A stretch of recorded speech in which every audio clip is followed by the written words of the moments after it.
목요일 밤 98불 근처까지 회복했던 STRC가 82달러 60센트까지 내려와서 신저점을 찍었습니다. 물론 이후에 반등해서 89불 근처까지 올라오긴 했지만 100달러에 머물도록 설계된 우선주가 18% 가까이 할인된 가격에 거래됐습니다. 텔레그램 방에서도 여기저기 난리가 났어요. 두 단어가 동시에 돌더라고요. 하나는 디패깅이고 다른 하나는 테라, 루나였습니다. 근데 오늘 진짜 핵심은 이거예요. STRC의 운명은 역설적이게도 마이클 세일러 안에 있지 않습니다. 이게 무슨 소리인지는 중반에 뒤집어서 보여드릴게요. 결과부터 말씀드릴게요. 저는 이번 사건을 신용위기가 아니라 레버리지 청산 사건으로 바라보고 있습니다. 디패깅과 디폴트는 전혀 다른 사건이죠. 근데 결론만 던지고 끝내면 그건 분석이 아니잖아요. 그래서 오늘 세 가지를 이야기해 볼 거예요. 첫 번째, 스트래티지는 진짜 망가졌나? 두 번째, 그럼 왜 82달러까지 내려갔나? 세 번째, 그래서 나는 어떻게 판단했나? 딱 핵심 숫자 딱 4개만? 그럼 바로 들어갈게요. 첫 번째, 스트래티지는 지금 망가졌는가? 펀더멘털에 관한 이야기입니다.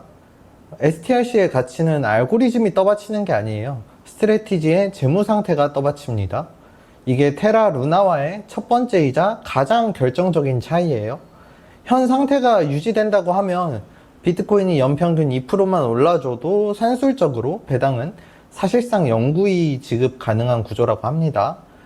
그러니까 82달러로 빠졌다고 배당을 못 준다는 신호가 켜진 게 아니에요. 가격이 흔들린 거지 지급 능력이 꺼진 건 아니거든요. 단, 긴 기간 지급 가능은 현 상태를 유지한다는 게 전제로 깔려 있어야 돼요. 그런데 어제 스트래티지가 STRC를 찍어내던 ATM 프로그램을 멈췄죠. 신규 자본은 안 들어오는데 이제 배당은 계속 나갑니다. 펀더멘탈이 멀쩡하다라는 건 맞지만 아무것도 변하지 않았다는 아니에요. 들어오는 파이프가 하나 잠긴 상태인 거죠. 그럼 펀더멘탈은 안 변했는데 가격은 18% 빠졌다. 이 간극이 안 맞잖아요. 멀쩡한 회사 우선주가 왜 폭락했을까? 답은 회사가 아니라 시장 구조에 있습니다. 지난 6개월 동안 STRC는 대부분 99에서 100달러에 갇혀 있었죠. 이런 저변동이 길어지면 사람들은 착각을 하기 시작합니다. 이거는 95 아래로는 빠질 일이 없다. 그 믿음 위에 레버리지를 쌓아요. 이 전략이 생각보다 잘 작동해요. 다만 망가지기 전까지는. PAR이 흔들리는 순간 도미노가 넘어갑니다. 가격 하락이 시작되면서 마진콜이 뜨기 시작하고 강제 청산이 시작되면서 추가 매도, 추가 청산으로 이어지면서 또다시 추가 하락으로 이어지는 그런 구조라고 보시면 되겠습니다. 그 증거가 거래량이죠. 금요일 장중 저점에 STRC 사상 최대 거래량이 같이 찍혔어요. 펀더멘탈적인 매도였다면 거래량이 이렇게까지 안 터지겠죠.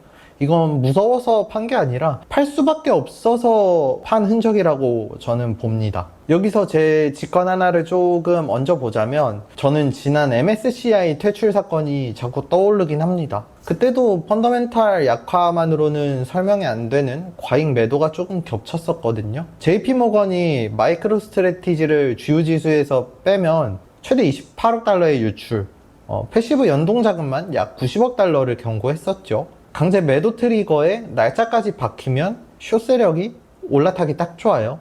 그래서 이번에도 약간의 의심은 듭니다. 근데 솔직히 말씀드리자면 저는 이걸 의도적 공격이라고 생각하지는 않고 세력을 주연으로 세우지도 않습니다. 그 이유 첫 번째, 공격이 없이도 같은 그림이 나왔을 것 같아요. 곧 설명할 블랙록 비타의 상장이라는 명백한 수요 이탈과 PAR의 착시 레버리지 해소만으로도 연쇄 청산은 충분히 설명된다라고 생각합니다. 두 번째는 MSCI의 결말이죠. 우리 겨울을 다시 복귀해 봤을 때 결국 MSCI는 디지털 자산 트레저리 기업을 지수에서 빼지 않기로 결정했고 발표 직후 마이크로 스트래티지는 6% 정도 반등을 했습니다.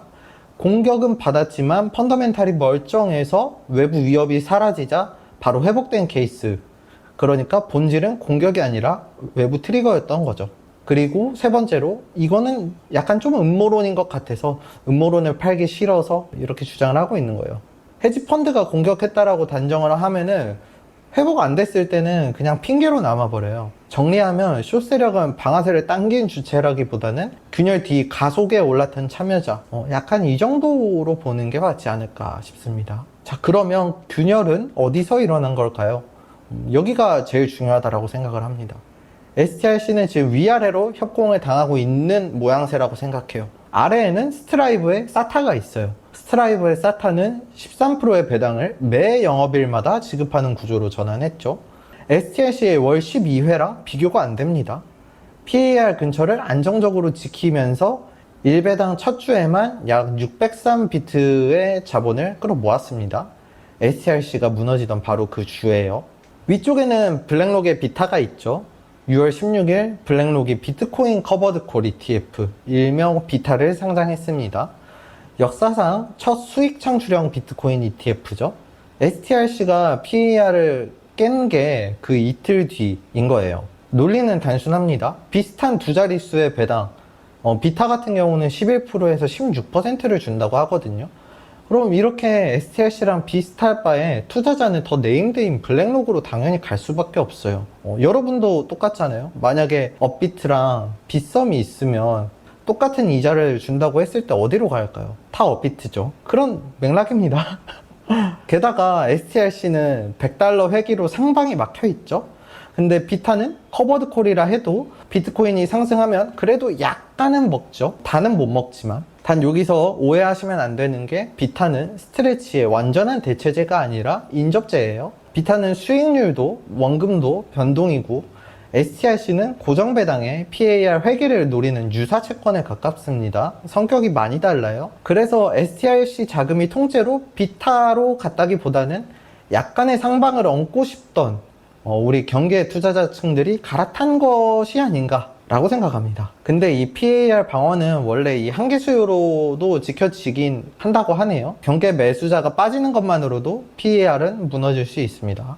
그래서 약간 이 의견에 힘을 좀 싣는 편이긴 합니다. 정리하자면 사타가 아래서 PAR 방어와 1배당으로 받치고 비타는 위에서 빨아들이는 구도, 이 협공이 스트레치 PAR 붕괴의 구조적인 배경이고 레버리지 청산은 그 위에서 터진 트리거라고 생각을 합니다. 그러면 마이클 셀러는 가만히 있을까요? 아니라고 봅니다. 생각해둔 카드가 몇 장 있긴 한데 일단은 다 제 생각이니까 너무 양날의 검이긴 해요. 일단 첫 번째 카드 배당률 인상. 6월 30일에 현재 11.5%에서 11.75에서 12%까지 올릴 가능성이 있습니다. 12%면 최저점 $82 기준으로는 실질 수익률이 14%를 돌파하죠. 그러면 뭐 매수 세력이 급등하겠죠. 하지만 발행자한테는 조달 비용의 상승이라는 문제가 있습니다. 그리고 사타가 주는 배당에 수렴할수록 스트레치의 원래 강점이었던 싼 조달이 사라지는 그런 딜레마가 있겠습니다. 두 번째는 자사주 매입입니다. $82. 하지만 뭐 지금은 $88죠. 많이 올라와서 할인된 스트레치를 매입하고 $100 회복 시 재발행을 하는 구조인 거죠. 그러면은 주당 뭐 최저점으로 봤을 때는 $18, 현재가로 봤을 때는 $12 정도 차익으로 비트코인을 뭐 추가 매수를 할 수 있는 거고요. 마이크로 스트래티지도 약세기 때문에 사실 신주 발행 희석은 조금 부담스러울 거라고 생각합니다. 그래서 회사가 PAR 아래에 자기 우선주를 사들이면 우리도 우리 상품을 못 믿는다라는 신호로 또 받아들일 수도 있다라고 생각을 합니다. 그래서 결국은 모든 변수가 여기로 수렴해요. 바로 비트코인. BTC가 올라오면은 PAR이 회복되고 ATM이 다시 돌아가고 플라이휠이 다시 돌아갑니다. 자체 방어 수단이 미봉책인 이상 진짜 해결사는 비트코인 가격밖에 없습니다. 그래서 저도 궁금해요. 6월 31일에 마이클 세일러가 배당률을 올릴지 아니면 뭐 그냥 버틸지 아니면 뭐 또 다른 뭐 묘수를 생각해 올지 여러분도 댓글에 한번 예측을 남겨주세요. 그래서 정리하자면 제 생각은 이렇습니다. 어제 82를 찍고 88까지 반등한 걸 보면서 숏 커버링 그리고 신규 매수 할인 정상화까지는 충분히 가능하다라고 생각을 합니다. 현재가 기준 약 실질 수익률이 한 13% 정도 되죠. 그럼 $100 회복을 했을 때 그 정도 자본 차익이라면 배당이 아니더라도 차익 거래 관점에서 볼 땐 괜찮아 보이긴 합니다. 그럼에도 불구하고 저는 굳이 마이크로 스트래티지나 STRC를 사지는 않습니다. 제 본질은 여전히 비트코인이에요. STRC는 결국 뭐 비트코인의 파생일 뿐입니다. 저는 제 근거로 움직였을 뿐이고, 뭐 여러분은 여러분 근거대로 판단하시면 되니까. 틀려도 본진이 비트코인이면 지지 않는 뭐 그런 양면 설계 같은 그런 거지요. 일단 요즘 코인 시장의 흐름을 보면 이렇습니다. 수익을 만드는 비트코인 상품으로 돈이 모이고 있어요. 뭐 스트라이브의 1배당, 블랙록 비타의 커버드 콜 같은 경우죠.